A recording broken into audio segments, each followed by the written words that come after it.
Mais uma vez aqui estamos. E mais uma vez fazemos laude para o povo português fingir que viu e para nós fingirmos que ficámos contentes. Cravos, celebração e festa, num dos momentos mais negros dos portugueses.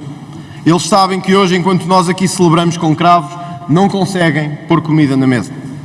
Mas eu não estaria bem com a minha consciência se não dissesse ao Sr. Presidente da Assembleia da República e ao Sr. Presidente da República o tremendo erro que esta cerimónia foi hoje e a forma como decorreu. Sim, Sr. Presidente, porque normalizar a corrupção e branqueá-la para nós nunca será a solução. Esta casa não pode ser um circo de corrupção. Esta casa não pode ser um aplauso àqueles que foram condenados em 3 instâncias e foram salvos pela mão amiga daqueles que nomearam. E por isso os milhares que hoje estão lá fora, os milhares que se estão a fazer ouvir às portas deste Parlamento, sabem bem aquilo que estou a dizer.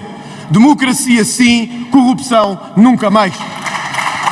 Referência de André Ventura à presença de Lula da Silva e a falar de milhares de pessoas quando mais provável é estarem centenas. Que enviaram material militar para a Ucrânia, que disseram e ouviram Zelensky neste mesmo quadro por cima de mim.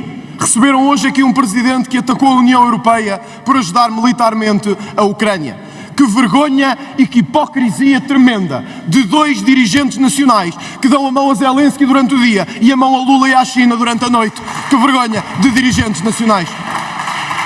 Mas este é um bom dia para falar de Lula da Silva. Porque ontem mesmo soubemos que José Sócrates não irá provavelmente a julgamento. E eu gostava de dizer isto aqui no 25 de Abril.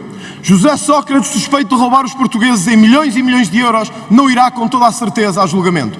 Encham de cravos, distribuam-nos pelos portugueses, levem-nos lá fora e metam-nos no bolso. Digam-lhes que quem roubou milhões anda de cravo ao peito, mas fica com os milhões na carteira enquanto anda de cravo ao peito. É um bom dia para lembrarmos isso. É um bom dia para lembrarmos isso. E por isso eu queria deixar aqui o nosso enorme aplauso, orgulho sentido e admiração aos valorosos juízes, aos valorosos procuradores, aos valorosos inspectores da Polícia Judiciária, que mesmo com todo o condicionamento, mesmo com todas as mordaças que o Governo quer pôr na Justiça, não tiveram medo e num momento mais difícil levantaram-se para dizer que o lugar do ladrão é na prisão.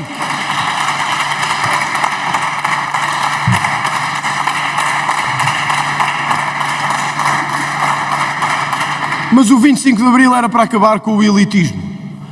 A grande noite que terminou e a manhã clara e nobre que chegou aos nossos dias. Alexandra Reis deve pensar exatamente o mesmo. Aquela manhã clara e nobre em que ela recebeu 500 mil euros de indemnização da TAP. Deve ter sido uma manhã clara e nobre que ela pôs o cravo ao peito e disse 25 de Abril sempre. Fascismo, nunca mais. E o mesmo de muitos outros que enquanto nós celebramos Abril estavam a pôr dinheiro ao bolso do cofre dos contribuintes. Estes que nos estão a ver agora e a quem eu pergunto se preferiam cravos distribuídos na lapela ou que todos aqueles que roubaram dinheiro ao Estado o tivessem que devolver porque esse dinheiro nos pertence, foi pago com os impostos e com o suor do nosso trabalho e da nossa vida e ele é nosso, tão nosso como Portugal é nosso. Hoje é um bom dia para mostrar este contraste de país e eu gostava que a Câmara olhasse para este contraste de país. Um bombeiro ferido em Pedrógão tem direito a uma pensão de invalidez de 267 euros. Gostava que os portugueses olhassem para isto. Todas as autoridades aqui presentes. 267 euros para um bombeiro de Pedrógão. Hoje mesmo, soubemos que a ex-presidente da Autoridade da Concorrência tem direito a um subsídio de 7.934 euros. Este, digam-me se é o país de Abril. Este, digam-me se é o país que queremos. Amanhã, claro e nobre, em que uns feridos em combate têm 237 euros e outros, escondidos nos gabinetes, têm 7.900 euros todos os meses. É esta a manhã clara e nobre de Abril. Senhor Presidente, de nada vale celebrar Abril se não concretizarmos aquilo que os portugueses mais esperam de nós.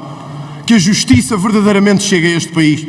E ela tarda tanto, que muitos já perderam a fé e a esperança. E nós temos que a devolver a Portugal. Os milhões que hoje não estão nem na praia, nem no carro, nem em viagem, estão a ver-nos.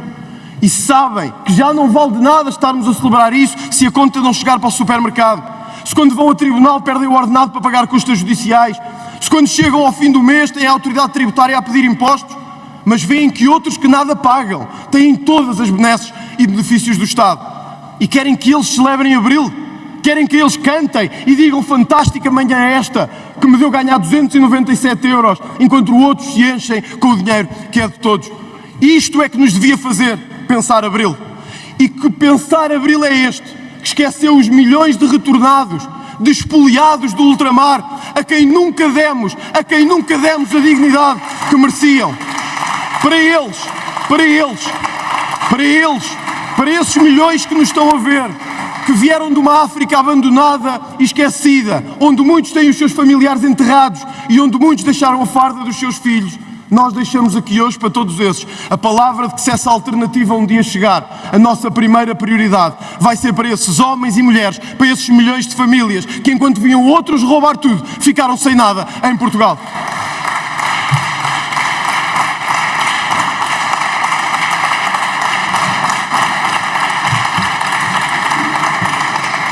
Também não se esperava que Abril trouxesse esta tradicional e parola subserviência portuguesa. Ontem disse o Primeiro-Ministro António Costa, aqui presente: o que eu gostava mesmo, e tenho pena, é que Portugal não fale com o sotaque brasileiro. Isto foi dito ontem por um Primeiro-Ministro desta nação que nos governa com 8 séculos de história. Temos um Primeiro-Ministro que diz que preferia não falar do sotaque do Porto, de Braga, do Alentejo, dos Açores, da Madeira ou de Coimbra. Preferia o sotaque brasileiro. Ó, Sr. Primeiro-Ministro, então faça-nos um favor. Arruma as suas malas, junte-se ao seu amigo José Sócrates e parta para o Brasil de vez, porque era o melhor que fazia a Portugal.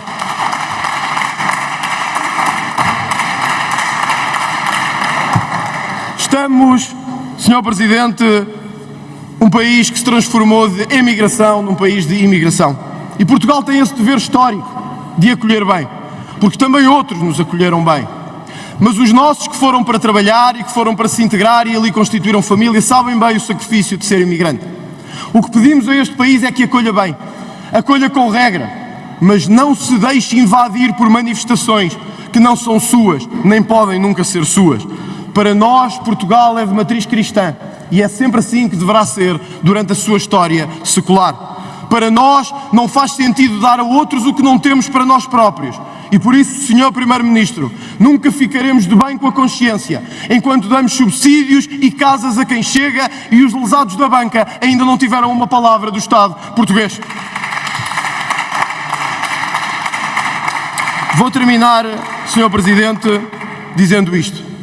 Hoje falámos dos 50 anos de Abril. E o que fica dos 50 anos de Abril que celebraremos para o ano? Fica a memória de um ministro aqui presente, Pedro Adão e Silva, que antes de ser Ministro da Cultura presidiu a entidade que ia coordenar as celebrações do 25 de Abril e ganhar por isso 4.500 euros por mês. 4.500 euros há 4 anos para uma festa que ia acontecer 4 anos depois.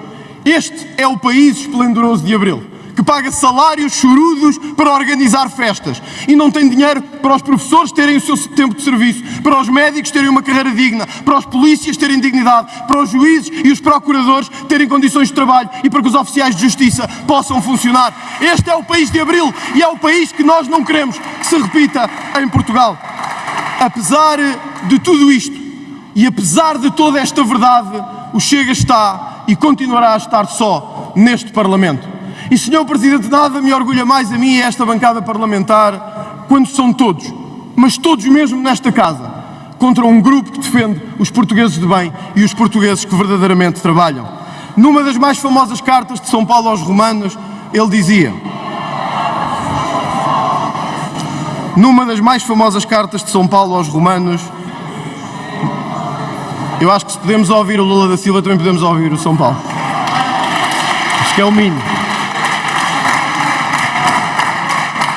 Numa das mais famosas cartas de São Paulo aos Romanos, São Paulo dizia: diante desta injustiça, que podemos fazer? Se Deus é por nós, quem será contra nós? Se o povo português, se os portugueses de bem são por nós, não serão vós a estar contra nós. Muito obrigado.